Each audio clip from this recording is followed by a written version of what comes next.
Step outside. Yat everyone. Thank you so much for being with us this evening. We are very excited to represent and support and love our beautiful young elder guest, Chyenne Klemme.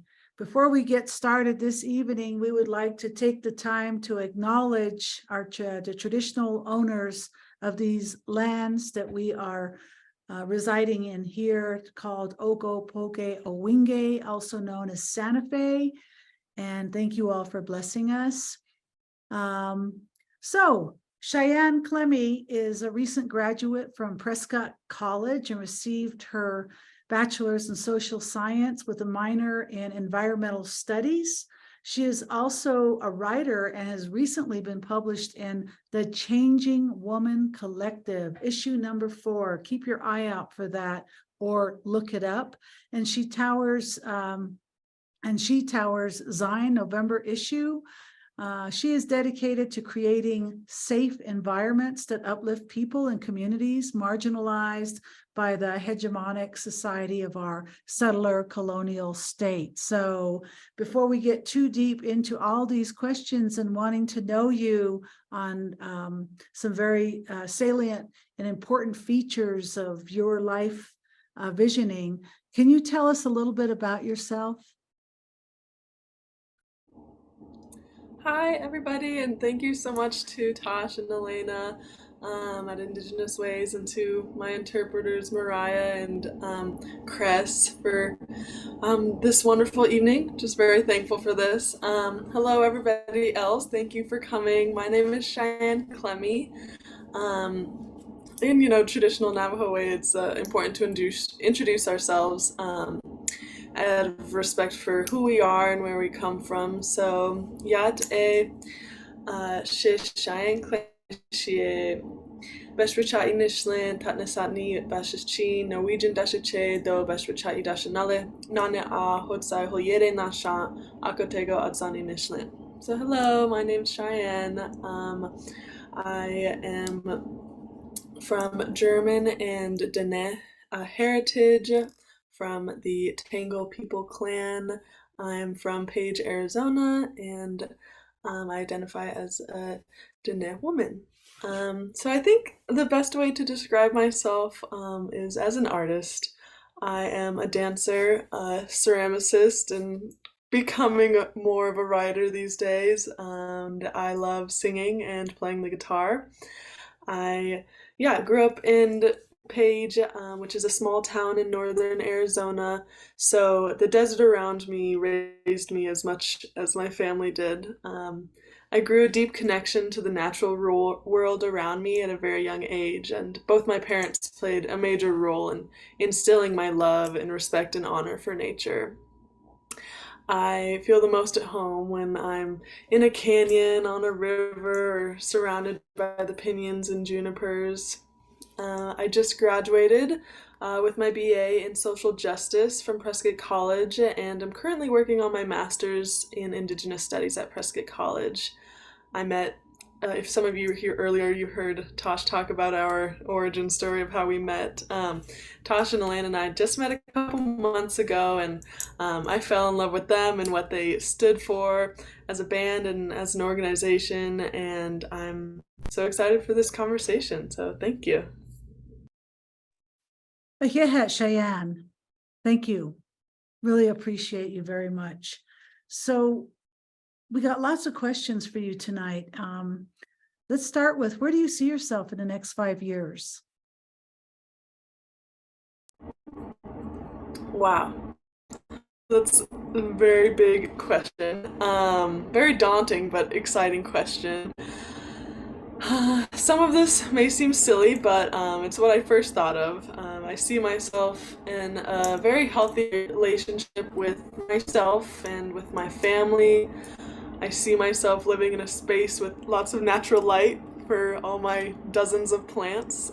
In 5 years, I want to be making and selling more of my pottery and continuing my photo encaustic practice. I would like to be in a band at that point.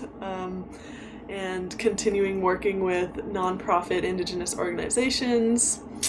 I have goals of speaking better Diné.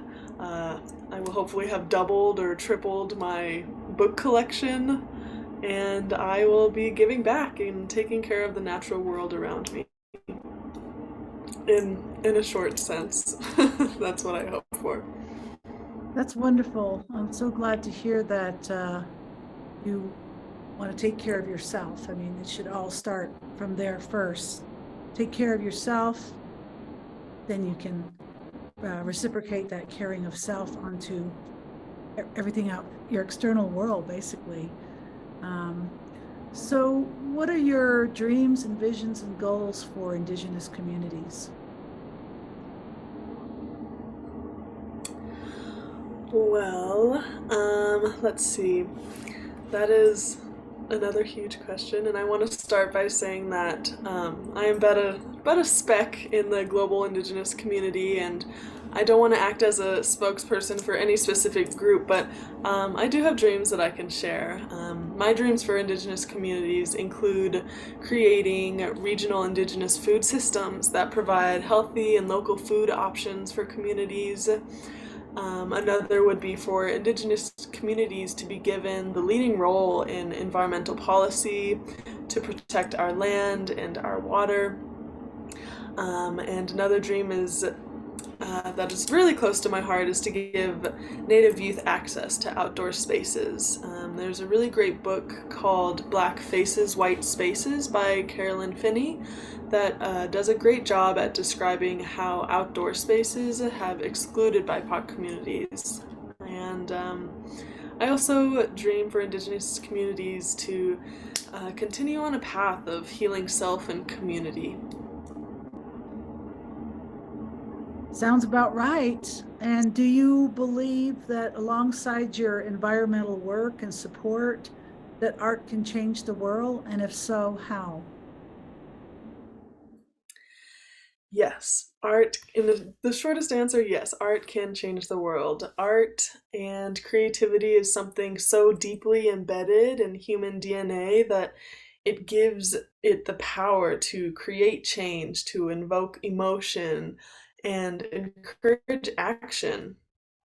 As a performing artist, I am drawn to the work of Augusto Boal, who wrote and created Theater of the Oppressed, which is in short, is detailed participatory action research within the realm of theater. It was a form, or is a form of interactive theater intended to transform lives as spectators become performers, acting out solutions to social problems. So like acting out the change that we want to see in the world. And I often, when I think about art activism, I think about Indigenous artists, and especially the murals that are painted across the Navajo Nation and the stories they tell that remind the people of our history and our present, and also teach people who are just, driving through some of our history and what is to come. And on a micro level, micro and macro, I guess, art is a tool for healing. It is a medium to connect with the hidden parts of ourselves, and it can really be a cathartic release in a way to connect and heal with ourselves and connect and heal within community. Yeah, it has the power to bring collective healing when we share our art or we create art together. And I always go back to this truth that I was told by one of my favorite professors, Michelle Banks, and then serendipitously was kind of repeated by Lena at my last event, that is, artists, creatives, and dreamers are the people who will imagine the blueprint for an equitable future. It's up to the artists to imagine that future.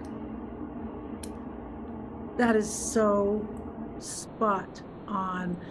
And it's nice that you remember some of those words, because that was a very spectacular night where you got some wonderful support on Canyon Road at the For Kinship Gallery. And well, gee, you know your stuff. You're really well read, and that's very impressive. The next thing I wanted to do is switch gears now and talk about stuff that we don't know about. For example, when I think about indigeneity, indigenous, Native American, Turtle Island, First People, a lot of us have these connections to our people, our heritage, our land, our stories, our language, some more so than others, but nonetheless, it's still in our DNA, it's in our genetic makeup.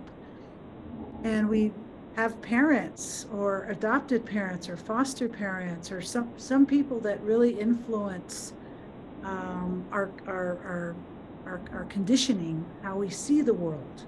Some of us get more of that cultural influence, and then some people, parents want more pedagogy, learn, the Western world, climb up those ladders to the higher grasslands to become really smart and join that world, or balance the two, and learn all these other people and cultures and language, and go travel the world. Well, I'll tell you what, when I was a youth on the reservation, we used to go to Lake Powell. And it was such a dream. It was like going to an ocean on the reservation in a desert, right? Because it was, I think back then when I was going there, it was around 1,200 to 1,500 shoreline. And that was when I was heavy duty into fishing. So I used to catch striped bass. And I remember it was a big journey. It was a big production. And it was lots and lots of fun. Tell us the truth about Lake Powell. What's going on with that water? And how is it made? Is it real? Is it fake? I mean, yeah. Yeah. Again, I guess I need to preface this answer with I'm not a scientist, but I grew up near Lake Powell and the Colorado River, so it's a place that's very Glen Canyon and the surrounding area is a place that's very dear to me. So I do have opinions, and in order to talk about Lake Powell, you have to talk about the river. You have to talk about the Colorado River. Lake Powell has been, like you're saying, this pillar of recreation for so many years, and most people are so unaware of the impacts made by this reservoir. I also grew up pretty naive to the impacts, and it wasn't until my later teens that I realized this lake was really never meant to be here. Its purpose was to create hydroelectricity, which is, just part of this industrial capital scene that we live in.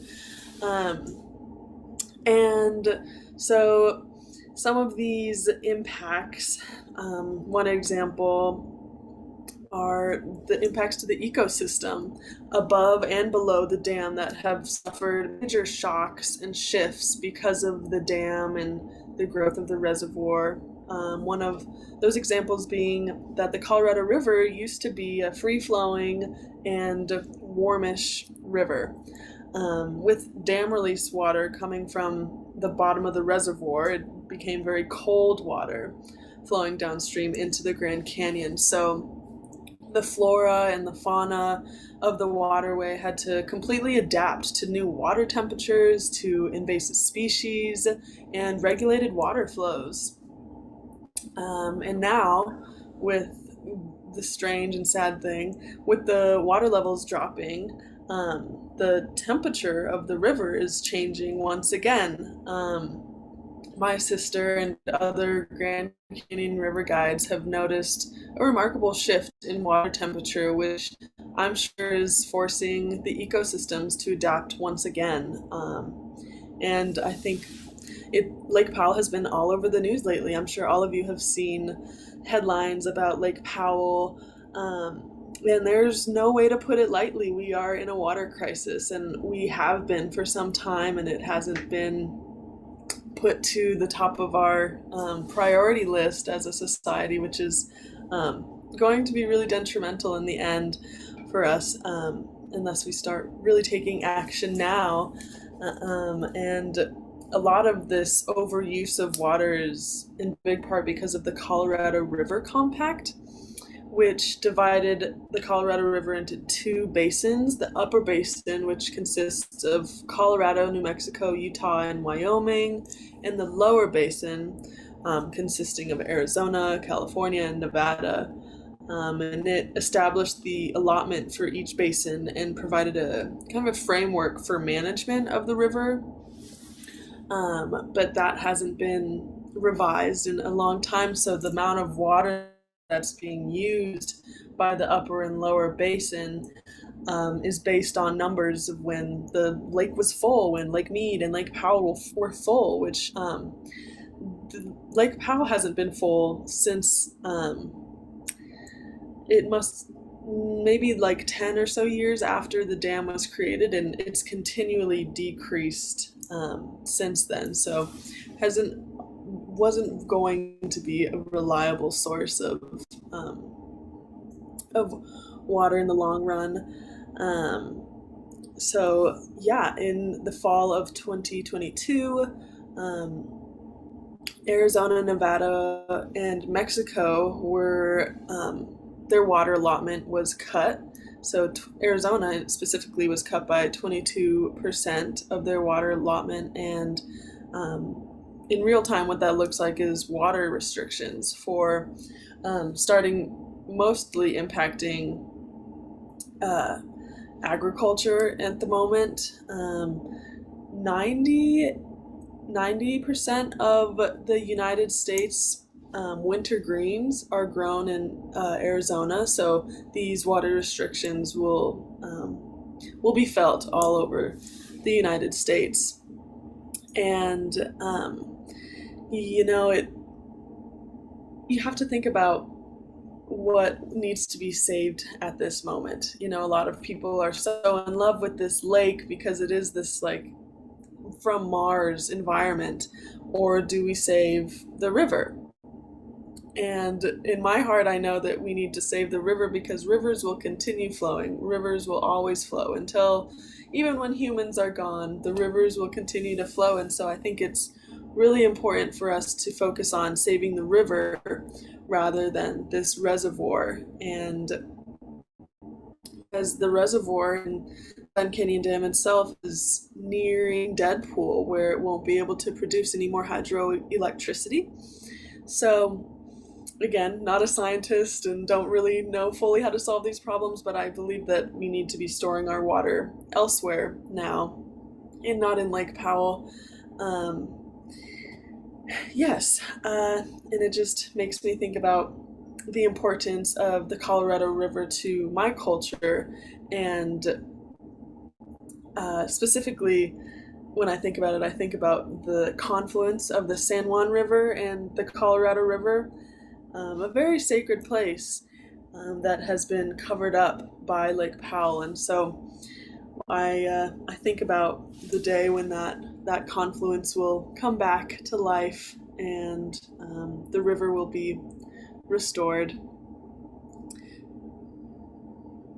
A lot of things come to mind. One thing that comes to my mind from this is the sea life, right? What happens to them? The other thing that comes to my mind is with environmental impacts such as this, who's responsible? Who's gonna take that gavel? Who's gonna write that legislation to be able to save the environment and I suppose repair whatever damage is done? Makes me think of Black Mountain Peabody coal mine, 1964 to 2000, but I won't get into that. That's a whole nother, we don't have a lot of time, so I'll go ahead and go on to my next question for you, which is, thank you for that though. Thank you, that was really good information. I learned a lot and I hope everybody else did too. Who inspires you? Well, since we're kind of on the role of environmental activism, some environmental activists that I look up to are women matriarch activists in South America that are risking their lives daily to protect their land and water from exploitive industries. Some of them include Lolita Chavez. One of my favorite quotes by Lolita is, she says this.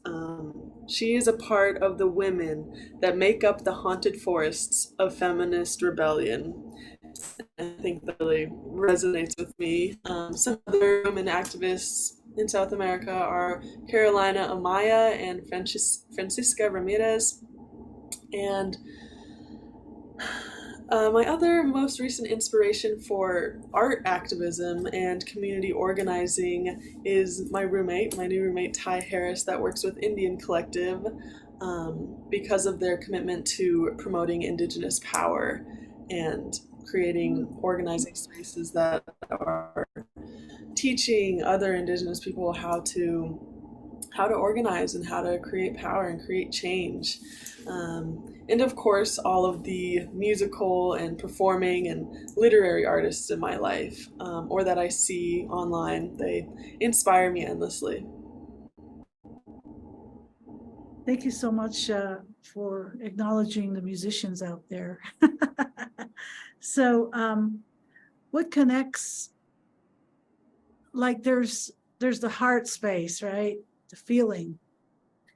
And then there's the mind. And that's where we just suck up all this energy and read all these books and learn all this stuff and just develop our critical thinking skills, and survival's in there for sure. What connects your heart to your mind?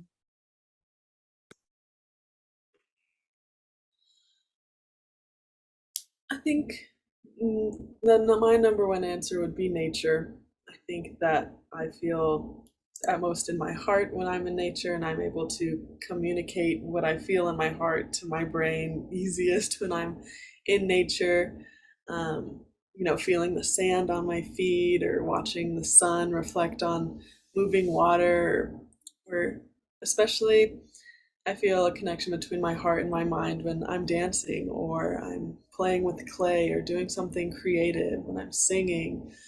Um, yeah, again, going back to those healing powers of art that just really help you to your spiritual identity, your physical identity, and your mental identity. So I think art and nature is what connects my heart to my mind.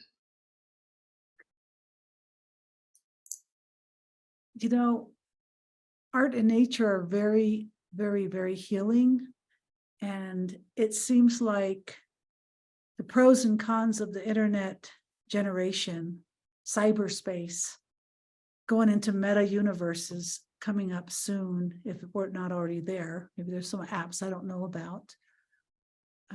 Jumping into 3D living rooms with people on a screen, versus going outside and making it happen, communication and being real, and maybe going where there's no internet Wi-Fi and just getting a book and reading it, or getting a notebook and writing it, or a canvas and painting on it. Is there any separation that you do with your natural world stuff where you can just like leave your iPhone behind and just step out and get unplugged and be okay with it and not be like, oh my God, I can't breathe. I need an internet connection. How does that work with you? Yeah, I think that, these little phones, these little screens that we have, are these instant gratification, this instant dopamine hit that we have all the time. And being totally honest, it's very addictive, and it's addictive for me. And so I do try to find ways to limit my screen time. And one thing that I look forward to most when doing that is going on river trips. I get to turn the phone off, and I'll take pictures on my phone, of course, because anyone who knows me knows that I'm always taking pictures. But yeah, it's when I'm on the river or on a camping trip or outside, it gives me that to just not look at my phone. Nothing exists except the world in front of me, which is a really good feeling, and a feeling that I wish I could share with so many other people, especially Native youth, and getting them out of their screens and into the world and into the desert, and experiencing the life outside of the screen, because we've fallen into this trap thinking that this is the world, in this little screen, that this is the world. But So that's a goal that I try to work on and think about often, is getting out of the phone world and into the real world. Right, right. And I'm thinking, you say water, river, Lake Powell, influence, water in the desert. I mean, it's also because I'm from the Navajo Reservation too, and we had Saley Lake and Wheatfields Lake, and so I was kind of near water too, and those were like oceans to us, right? But Lake Powell was just the real deal. So when you say you like to be on the river, can you talk a little bit about what does that look like? Is there different types of boats that you go on? Are you pro? Do you teach it? What does it feel like to be on those? Yeah, just educate some of us, like for me, a desert person that doesn't have much experience at all. Oh, and I think Cass just joined, so she'll She love just this. came in, yeah. So right now, hey, Cass, what's up? Good to see you, Yeah, sister. Yeah, tell us about your river rafting and how does it feel to have a team on there and what do you do in emergency hits? Tell us a story.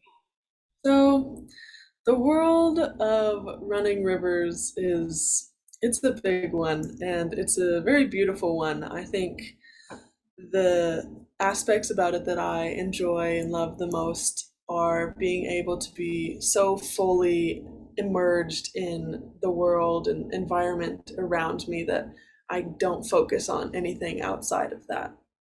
I life is very simple on the river. You load your boat and you strap it all down and you make sure it's all good to go and you pack all your food and all your medical equipment and all your safety things and everything you'll need for however long you're out on the river. And life becomes very simple. You wake up and you eat breakfast and you have genuine conversations, and you do these daily tasks that, in the real in here, wherever you are, you have to do the dishes and it doesn't seem fun. But when you're on the river, you get to do the dishes while looking at the river and looking at the canyons. And so life becomes very simple, and very beautiful on the river.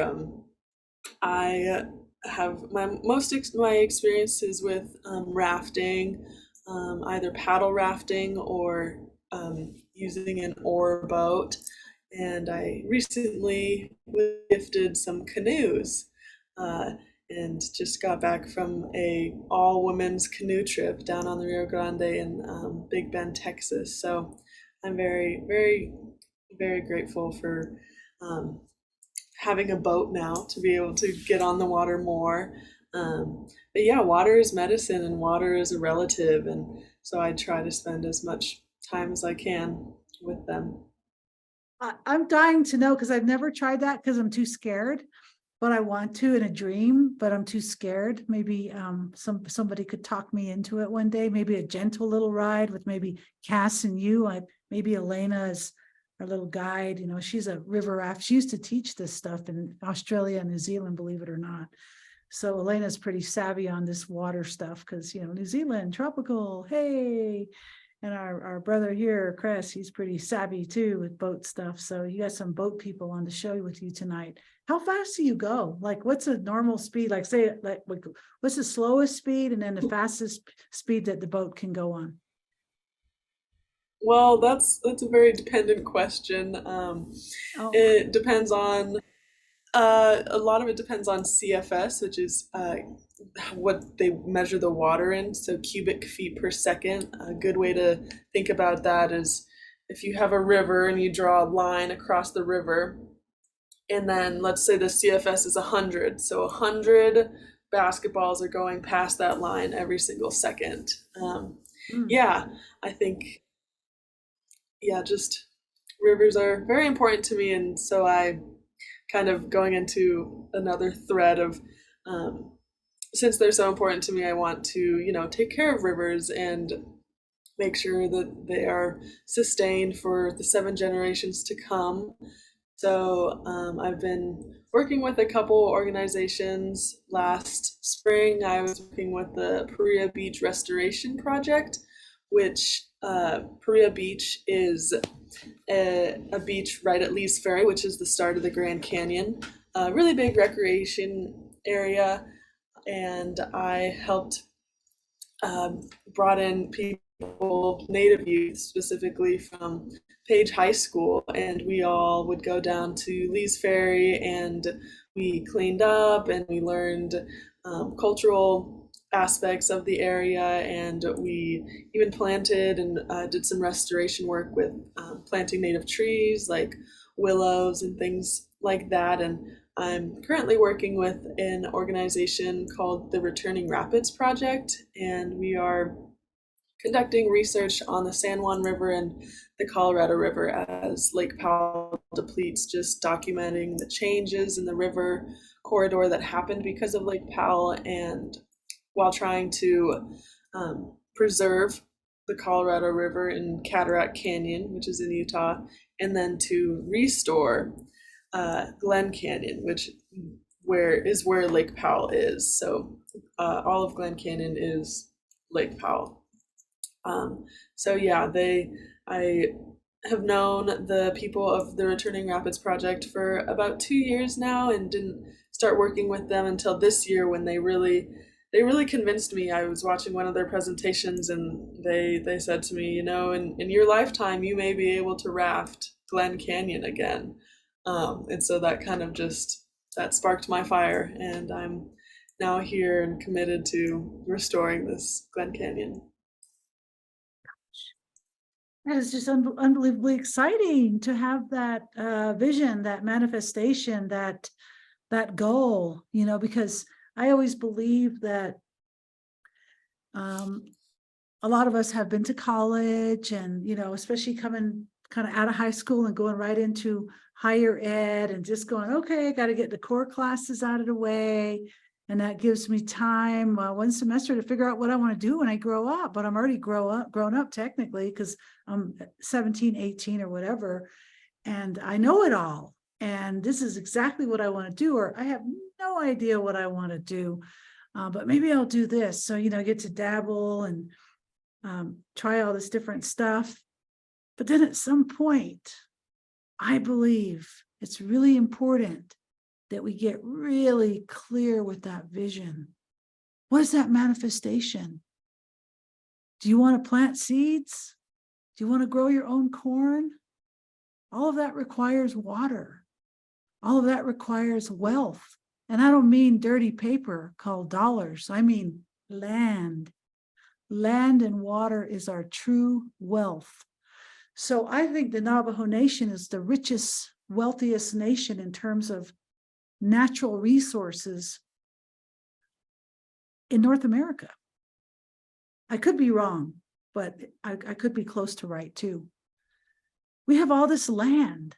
So I really, really hope and pray that the right people get in place, get elected in, and make the changes happen for the people that need access. People need access to water. People need access to housing. People need access to gravel on roads. There's thousands and thousands of miles of dirt roads. And there's sheep that are stuck, trapped in snowstorms on Black Mountain right now as we speak. They can't get to their sheep. So I really hope and pray that your generation, and you're in there, makes access happen, whatever that looks like. Even if it's just knowledge for those 7 generations into the future. I want to go ahead and ask you one last question. This is kind of it could be just a very cosmic question, or it could just be a very simple question. What does gathering mean to you?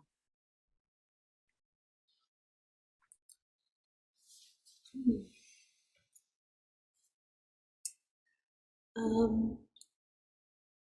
think gathering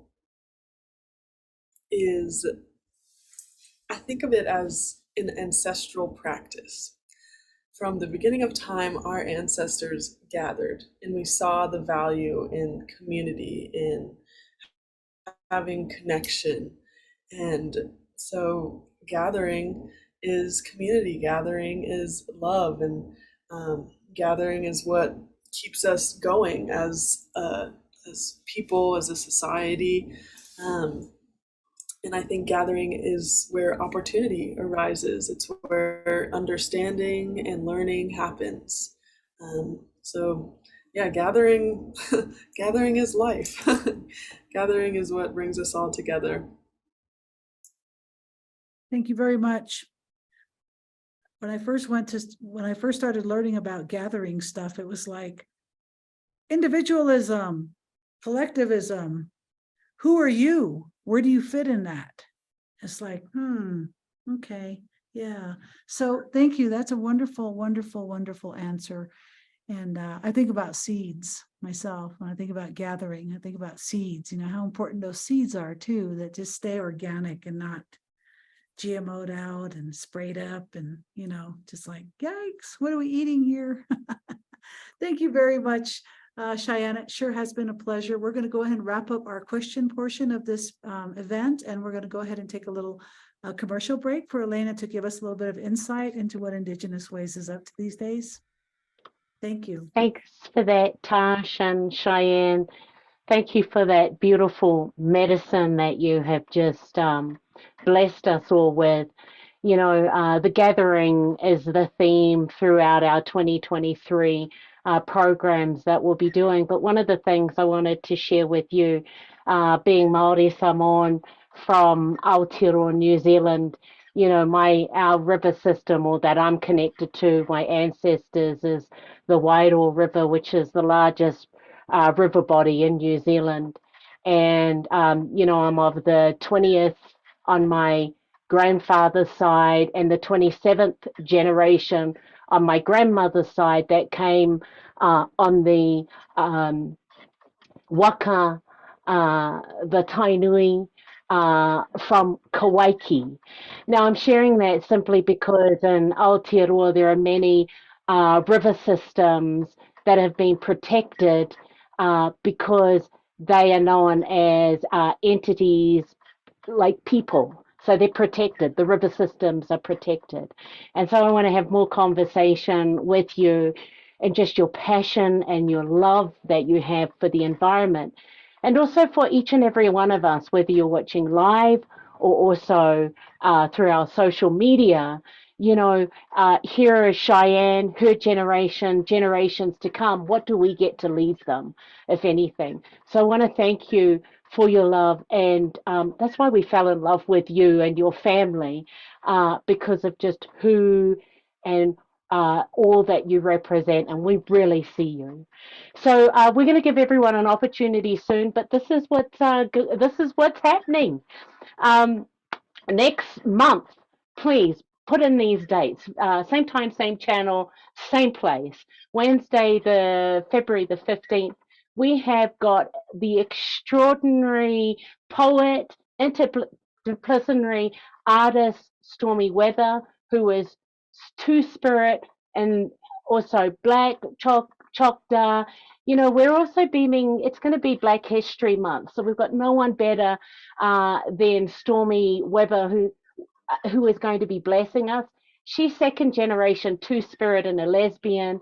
It's going to be very, very exciting. So please be sure that you beam in for that.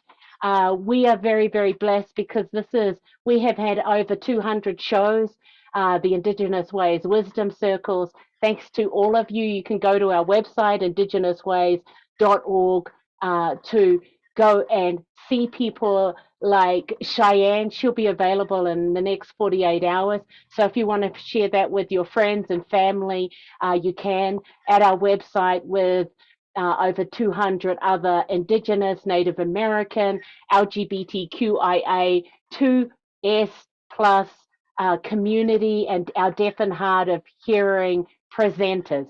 Really, really amazing stuff.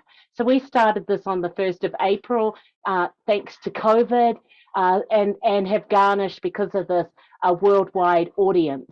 So thank you so much for blessing us in this medium. If you want to know more about us, if you go to our website, IndigenousWays.org. You can subscribe to our newsletter with all the things that are going on. If you have a look below me, you'll see all our social media. If you're beaming in live through our social media and you haven't yet subscribed or liked to our page, please do that, and then you'll see all these amazing things that are going on. You know, this is possible because of our amazing sponsors that we have had over the last 3 years. This year, I want to give a special tribute to the National Endowment of the Arts, the City of Santa Fe Arts and Culture Department, the Santa Fe Community Foundation, and the Envision Fund, and also the New Mexico Art, who have been our sponsors for this year. Also to our Indigenous Ways board, we've got a number of you beaming in live. Thank you for being here. And our individual donors who make this possible. So, you know, I want you, if you are in Texas, we're going to be there on Saturday, the 11th of March for South by Southwest. Thanks to you, we put out a call sometime last year saying, "Hey, vote for us. We have a possibility of being on a panel. The panel is How to Save America from Human Rights Meltdown."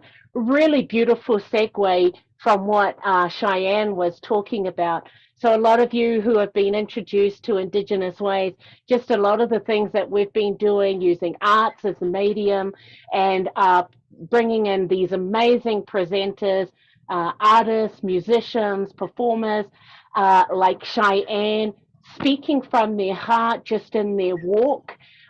So we're very blessed because the beautiful Tash is going to be on the panel with a total of 4 other nonprofits who have been doing extraordinary things in the nation, and that's going to be the panel. So if you're in Texas, we want to see you. We're going to be at the Hilton Hotel.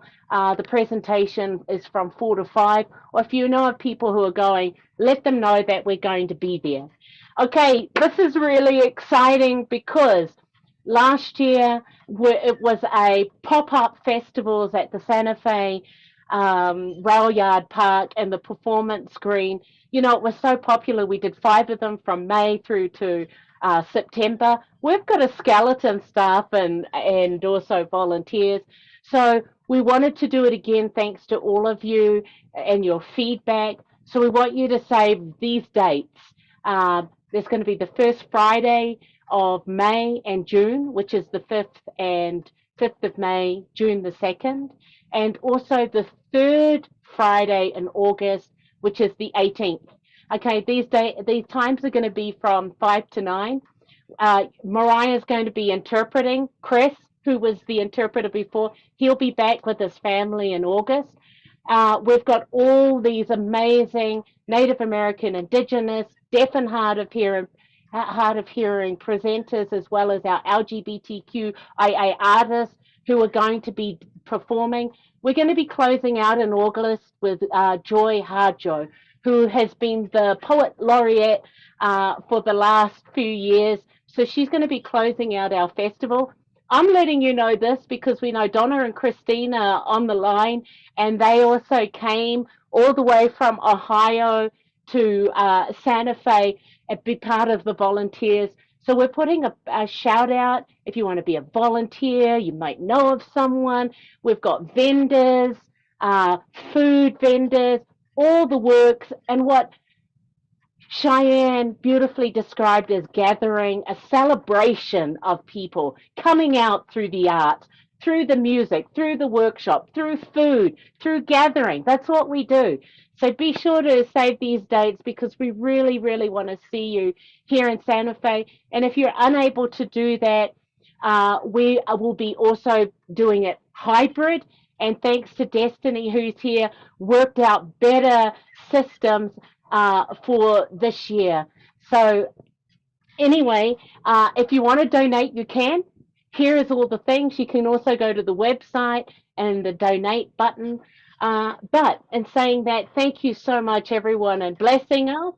It's that awesome time again where we're going to invite all of you on Zoom. If you're on camera, it's that time to come in and say hi to Chyenne, or if you want to comment while you're figuring out where your camera is.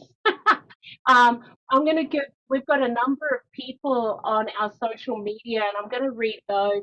Destiny's in the back saying, hey, turn on your camera.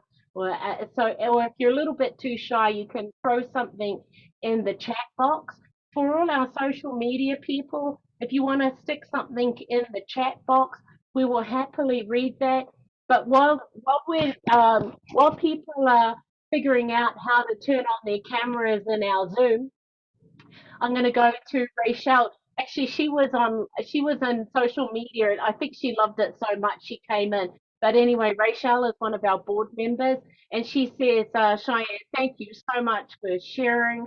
We've got Jody Arana. Welcome back. Jody's beaming in from Australia. She says, thanks so much, Chyenne, for sharing. Narissa Bond, who is also one of our archive, she's in our archives, amazing musician, very, very talented. She says, great conversation, very inspirational. I couldn't agree with you more with that. So come on in, everybody, or whoever wants to. For a minute there, I thought, I would love everyone's to really see shy.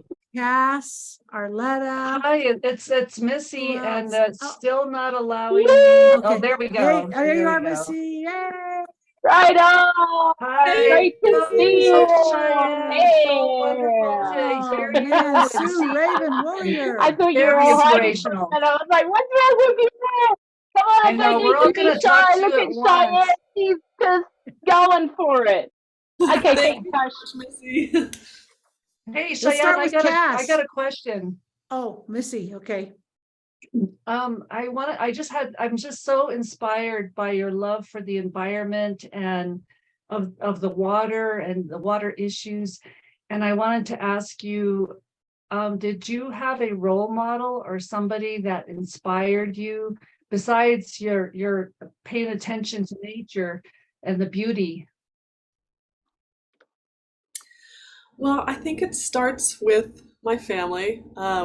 I have very early memories of going down to the Colorado River with my dad and my family to go fishing, and my best friend actually, her family is very into river rafting and river running, and so I started at a young age with her, and she's always inspired me and brought me along on these trips, and then finally, and most of all, is my sister Sierra, who is very dedicated to rivers as well. So she inspires me. Awesome. Thank you so Fabulous. much. And I wanted to say hi to Cass. Hey, Cass, what's up? Oh, it's like Cass, this. sorry, wrong Something sign like name. this. Cass, what's up, Cass? Hi. Just here. I just wanted to see what Wisdom Circle was all about. Very cool. Very cool. Thanks so much Okay. for coming, Kat.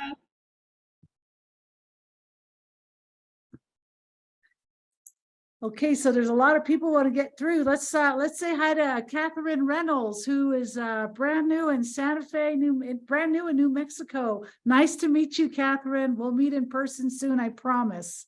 Yes, yes. And thank you, Chyenne, for coming on and speaking about your wisdom and your life experience and how you're putting that to for use for good.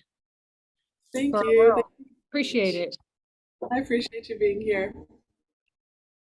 Nana Eya, Sierra Klemme's family. Y'all want to say hi to the world. Hi. Hello, hello. Hi, Chyenne. Love you. Hey, Tosh and Elena. Hi. Love you too. Looks like we got 3 generations happening here on Yep. one box here. Yep.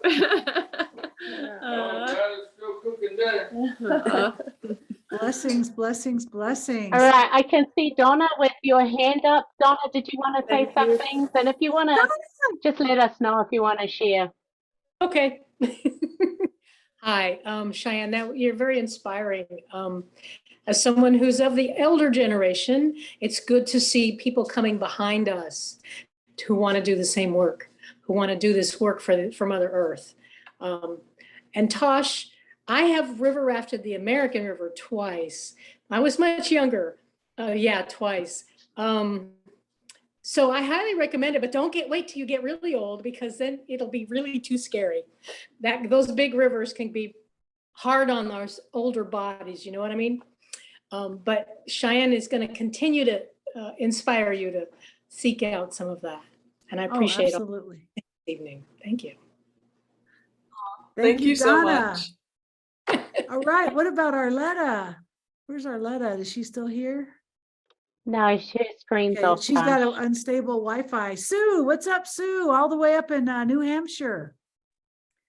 Hi, yeah, from New Hampshire. And thank you so much, Cheyenne. I was remembering when I was a kid, for 5 years, I lived near woods, and I lived in the woods. I mean, I slept in my bed, but and you just reminded me of all the things that I've learned from it. I think I understood physics just from playing in the stream and building dams. It was a very little stream, it was about 2 feet apart across, but just interacting with it and becoming, not seeing it as other, seeing it as part of me. And you reminded me of that. Thank you. Oh, thank you so much. Beautiful to see you, Sue. Thank you. We'd While like to people are welcome hear from our beautiful honorable board member, Rachel Pablo, Navajo Nation.